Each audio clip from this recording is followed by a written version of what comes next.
एक पिता के दिल की बात। हेलो दोस्तों, आपने माँ के बारे में तो बहुत सुना होगा, बहुत जगह पढ़ा भी होगा।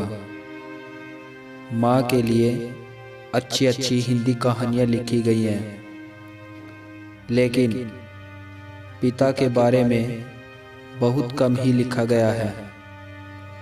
तो दोस्तों, यह हार्ट टचिंग स्टोरी उन फादर को समर्पित है जो अपने परिवार के लिए जी जान से काम करते हैं, खुद की इच्छाओं को मारकर अपने बच्चों के सपनों को पूरा करते हैं। यह स्टोरी शुरू होती है जब मैं घर से गुस्से में बड़बड़ाते हुए निकल आया था और बस स्टैंड की तरफ आगे बढ़ने लगा। मैं मन ही मन बड़बड़ा रहा था, पता नहीं कितने पैसे छुपा कर रखे हैं, लेकिन मेरे लिए एक बाइक नहीं ले सकते। अब मैं यहाँ से चला जाऊँगा और तब तक वापस नहीं आऊँगा जब तक मैं खुद को पैसों से बाइक नहीं खरीद लेता। इतना सोच ही रहा था, तभी मेरे पैर में मुझे कुछ चुभने का एहसास हुआ। नीचे देखा तो समझ आया कि जल्दबाजी में पापा के जूते पहन आया हूँ। उन जूतों में कील उभरी हुई थी जो मेरे पैर में बार बार घाव किए जा रही थी, लेकिन उस समय गुस्सा अधिक था तो मैं बड़बड़ाते हुए आगे बढ़ गया। एकांक मुझे याद आया कि मैं पापा का पर्स भी साथ लाया हूँ। मेरे खुराफाती दिमाग में ख्याल आया, क्यों न आज पापा का पर्स चेक किया जाए, जिसे आज तक उन्होंने किसी को हाथ नहीं लगाने दिया। पता नहीं कौन सा खजाना छिपा है इस पर्स में जो किसी को हाथ नहीं लगाने देते। जब मैंने पापा का वह पुराना पर्स खोलकर देखा तो उसमें पैसे तो नहीं मिले, लेकिन पैसों की जगह एक डायरी रखी हुई थी। तब मैंने सोचा, ओह, तो यहाँ खजाना छिपा रखा है। मैं समझ रहा था कि यहाँ पापा ने लिखा होगा कि किस से कितने पैसे लेने और किस को कितने पैसे दिए हैं, लेकिन मैं गलत था। जब मैंने उस छोटी सी डायरी का पहला पेज खोलकर देखा तो वहाँ पर जो लिखा था वह थोड़ा सीरियस कर देने वाला था। डायरी में लिखा था, उसे पढ़ने के बाद मेरे चेहरे पर एक्सप्रेशन थे वह गायब हो चुके थे, क्योंकि डायरी में वैसा कुछ नहीं था जैसा मैं सोच रहा था। वहाँ पर उन पैसों का हिसाब लिखा था जो अलग अलग कामों के लिए अलग अलग लोगों से उधार लिए गए थे। इस लिस्ट में कंप्यूटर के नाम पर भी पैसे लिए गए थे। कुछ यूँ लिखा था, 50,000 बेटे के कंप्यूटर के लिए। यह वही कंप्यूटर था जिसे मैं आज तक यूज कर रहा हूँ, लेकिन मुझे यह नहीं पता था उस कंप्यूटर को खरीदने के लिए पैसे कहाँ से आए थे। लेकिन आज पता चल रहा था।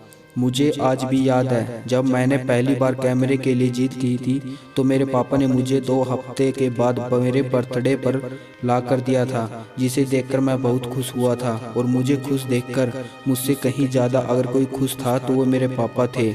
अब मेरे चेहरे से गुस्सा एकदम गायब हो चुका था। जब मैंने आगे का पन्ना पलटा तो वहाँ कुछ विश इच्छाएं लिखी हुई थी। पहली वो विश थी जिसमें लिखा था, अच्छे जूते पहनना। यह बात मेरी कुछ समझ नहीं आई तो मेरे पाँव अचानक सड़क पर भरे पानी पर जा पड़ा और तब मेरे पैर में कुछ गीलापन होने का एहसास हुआ।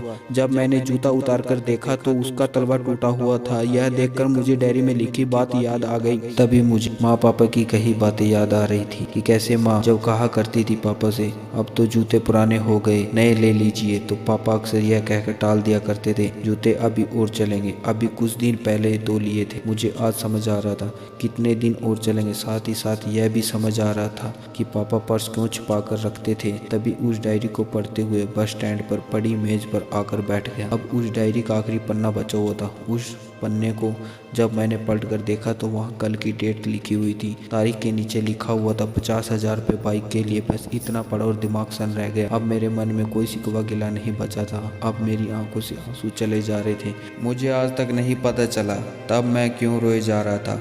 मैं जल्दी से घर की तरफ भागा, लेकिन जूतों की वह कील पाँव में अब तक घाव बनाने में कामयाब हो चुकी थी। मैंने जूतों को रास्ते में निकालकर फेंक दिया और भागते लड़खड़ाते घर जा पहुंचा, लेकिन पापा घर पर नहीं थे। मैं समझ गया वह कहाँ थे। मैं सीधा पास वाली बाइक एजेंसी की तरफ भागा। पता नहीं आज कहाँ से इतनी ताकत आ गई थी कि मैं भागते हुए थक नहीं रहा था, और वह भी बिना जूते के नंगे पैर। जैसे तैसे मैं बाइक एजेंसी पर पहुंचा। पापा वहीं थे। मैंने पापा को दौड़कर गले लगा लिया। मेरी आंखों से आंसू रुकने का नाम ही नहीं ले रहे थे। पापा को कुछ समझ नहीं आ रहा था, आखिर हो क्या रहा है। मैं क्यों रो रहा हूँ। मैंने पापा से कहा, पापा मुझे मोटरसाइकिल नहीं चाहिए, आप अपने लिए जूते ले लीजिए। अब आज से मैं जो करूँगा अपनी मेहनत अपने बलबूते पर पढ़कर करूँगा। दोस्तों, इतनी सी थी ये कहानी। यह हार्ट टचिंग स्टोरी बोलते हुए आज मेरी आंखें नम हुई हैं। मैं आज आपसे कहना चाहूँगा, ठीक ऐसे ही होते हैं हमारे पिता। हम अक्सर देखते हैं कि हम अपनी माँ से हर बात शेयर करते हैं और माँ भी इसके बदले में बहुत सारा प्यार देती है। लेकिन एक शख्स ऐसा भी होता है जो तुम्हें छुपकर प्यार करता है, वह होते हैं हमारे पिता। यह परिवार में एकमात्र ऐसा व्यक्ति है जो अपने बच्चों से उन्हें बिना जताए छिपकर प्यार करता है, खुद की इच्छाओं को मारकर बच्चों के लिए सपने देखता है और उनकी खुशी में ही खुश हो जाता है। मुझे नहीं पता कि आप अपने पेरेंट्स की इज्जत करते हो या नहीं, लेकिन अगर आपके पास पेरेंट्स हैं तो आप बहुत खुश नसीब हो, क्योंकि इस दुनिया में बहुत से लोगों को तो पेरेंट्स का प्यार भी नसीब नहीं होता। अंत में यही कहना चाहूँगा कि माँ बाप की भावनाओं का सम्मान करें। धन्यवाद दोस्तों।